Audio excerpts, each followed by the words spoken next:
Good morning, children. Welcome back to our moral science class. Have you completed the notes of the previous chapters? Okay, good. In the previous class, we have discussed that if we come across the things which belong to others, we should try to find the real owner and return it, or else we should hand it over to the police.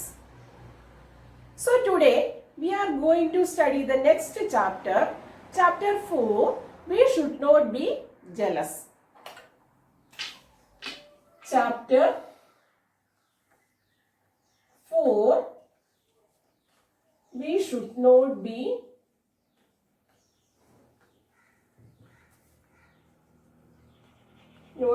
jealous.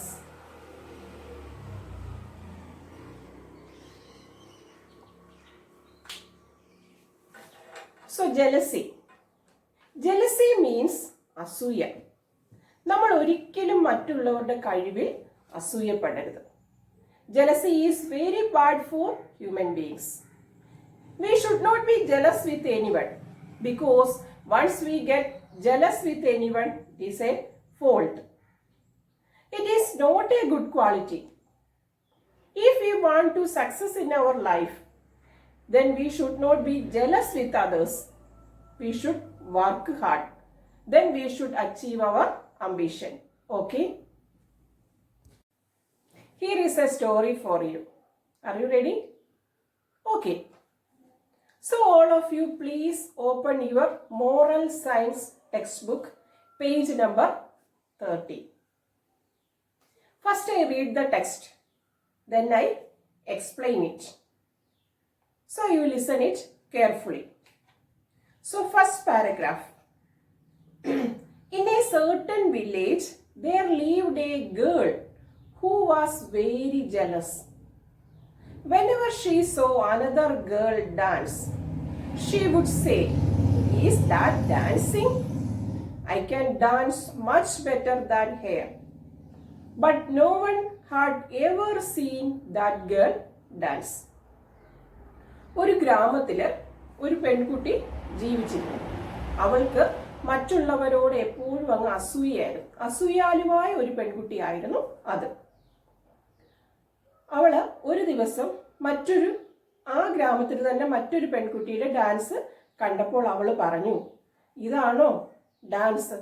ഇതിനെക്കാട്ടി നല്ലതായിട്ട് dance കളിക്കാൻ എനിക്കറിയാം." പക്ഷെങ്കിൽ ആ ഗ്രാമത്തിലെ ആരും തന്നെ ഈ അസൂയാലുവായ പെൺകുട്ടിയുടെ dance കണ്ടിട്ടില്ലായിരുന്നു. Then next paragraph. Soon one of the girls in the village got engaged to be married.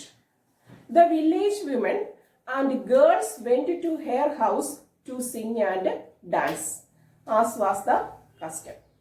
The jealous girl was also invited. അങ്ങനെ ആ ഗ്രാമത്തിലെ ഒരു പെൺകുട്ടിയുടെ കല്യാണം തീരുമാനിക്കപ്പെട്ടു. അപ്പം ആ കല്യാണം തീരുമാനിക്കപ്പെട്ട പെൺകുട്ടിയുടെ വീട്ടിലേക്ക് ആ നാട്ടിലുള്ള എല്ലാ സ്ത്രീകളും പെൺകുട്ടികളെയും ഇൻവൈറ്റ് ചെയ്യപ്പെട്ടു. അപ്പം ആ കല്യാണം കഴിക്കുന്ന പെൺകുട്ടിയുടെ വീട്ടിൽ വെച്ച് ഒരു പ്രോഗ്രാം ഉണ്ടായിരിക്കും. അപ്പോൾ അവിടെ വെച്ച് ഡാൻസും പാട്ടും അങ്ങനെയൊക്കെ ഉള്ള പരിപാടികൾ ഉണ്ടായിരിക്കും. അതായിരുന്നു ആ നാട്ടിലെ രീതി. അപ്പം അങ്ങനെ ഈ അസൂയാലുവായ പെൺകുട്ടിയും ആ വീട്ടിലേക്ക് ക്ഷണിക്കപ്പെട്ടു. Then next paragraph. One of the village girls danced so well that all began to praise her. But the jealous girl's heart burned with envy. "Wow, she only capers like a goat," she said, making a sore face. അപ്പോൾ ആ വീട്ടിൽ ഒരു പെൺകുട്ടി dance കളിക്കാൻ തുടങ്ങി.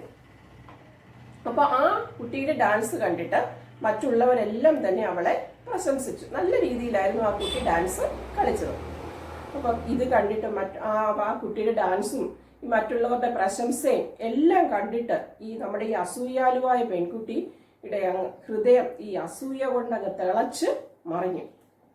അപ്പോൾ അവള് പറഞ്ഞു, ഈ അസൂയാലുവായ പെൺകുട്ടി പറഞ്ഞു, ഓ ഇതാണോ ഡാൻസ്, ഇത് ചുമ്മാ ആട് കിടന്ന് ചാടി തുള്ളുന്ന പോലെയാണ് എന്ന് മുഖമൊക്കെ അങ്ങോട്ട് പക്കരിച്ച് വെച്ചുകൊണ്ട് അവള് പറഞ്ഞു. Next paragraph. Then you show us how to dance, said the other girls. The jealous girl had never learned to dance. She felt very uncomfortable, but the girls and the women pressed her to show them how she danced. അപ്പോൾ ഇവളുടെ ഈ പുച്ഛം നിറഞ്ഞ സംസാരം കേട്ടിട്ട് മറ്റു പെൺകുട്ടികൾ പറഞ്ഞു, എന്നാൽ നീ ഒന്ന് കാണിച്ചു തന്നേ എങ്ങനെയാണ് ഡാൻസ് കളിക്കുന്നതെന്ന്. പക്ഷെങ്കിൽ ഈ അസൂയാലുവായ പെൺകുട്ടിക്ക് ഡാൻസ് കളിക്കുവാനേ അറിയത്തില്ലായിരുന്നു. അപ്പോൾ അവള് ഇത് കേട്ടിട്ട് അൺകംഫോർട്ടബിളായി. അപ്പം മറ്റു പെൺകുട്ടികൾ ഇവളെ അങ്ങോട്ട് പ്രസ് ചെയ്യാനായിട്ട് തുടങ്ങി. നീ ഡാൻസ് കളിച്ചേ പറ്റൂ എന്നും പറഞ്ഞ് പ്രസ് ചെയ്യാൻ തുടങ്ങി. Oh, I cannot dance in this courtyard, said the jealous girl. It is not straight. The courtyard is crooked. അപ്പോൾ ഈ അസൂയലാവ് പെൺകുട്ടി ഇങ്ങനെ മറ്റുള്ളവരെ കുറ്റപ്പെടുത്താനല്ലാതെ അവൾക്ക് ഡാൻസ് കളിക്കാൻ അറിയാവോ? ഇല്ല. അതുകൊണ്ട് തന്നെ അവൾ എന്തെങ്കിലുമൊക്കെ പറഞ്ഞ് അതിൽ നിന്ന് രക്ഷപ്പെടാൻ വേണ്ടി പറഞ്ഞു. എന്തു പറഞ്ഞു? ഈ മുറ്റത്ത് എനിക്ക് ഡാൻസ് കളിക്കാനായിട്ട് പറ്റത്തില്ല. ഇത് സ്ട്രെയിറ്റ് ആയിട്ടുള്ള മുറ്റമല്ല, വളഞ്ഞു തിരിഞ്ഞ് ഒക്കെ കിടക്കുന്ന മുറ്റമാണ്. അതുകൊണ്ട് തന്നെ എനിക്ക് ഇവിടെ ഡാൻസ് കളിക്കാനായിട്ട് സാധിക്കുകയില്ലെന്ന് പറഞ്ഞു. Next paragraph. The other girls began to laugh. The jealous girl quietly sneaked away. She never condemned any other person after that. അപ്പം ഈ മറ്റു പെൺകുട്ടികൾക്ക് അറിയാമായിരുന്നു. എന്തറിയായിരുന്നു? ഈ അസൂയാലുവായ പെൺകുട്ടിക്ക് ഡാൻസ് കളിക്കാൻ ഒന്നും അറിയത്തില്ല. അവൾക്ക് എന്ത് മാത്രമേ അറിയാവൂ? മറ്റുള്ളവരെ കുറ്റപ്പെടുത്തി സംസാരിക്കാൻ മാത്രമേ അറിയാവൂ.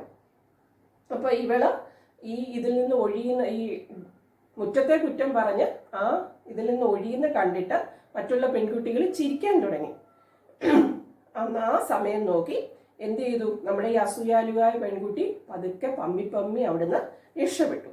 പിന്നെ ഒരിക്കലും തന്നെ അവള് ഇങ്ങനെ മറ്റുള്ളവരെ നിന്ദിച്ചും കുറ്റപ്പെടുത്തി ഒന്നും സംസാരിച്ചിട്ടേ ഇല്ല. So if we are jealous, others will not like us. No one will come to make friendship with us.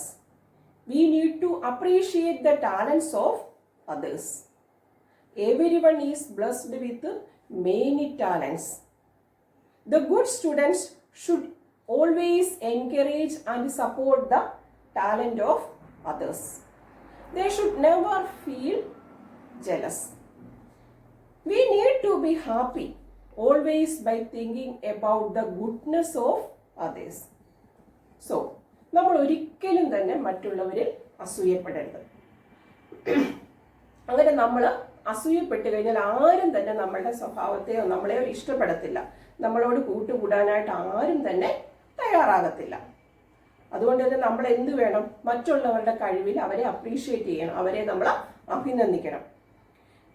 എല്ലാ ആൾക്കാരും തന്നെ ഓരോരോ കഴിവുകളാൽ അനുഗ്രഹീതരാണ്. ഒരു നല്ല കുട്ടികൾ എപ്പോഴും തന്നെ എന്ത് ചെയ്യണം?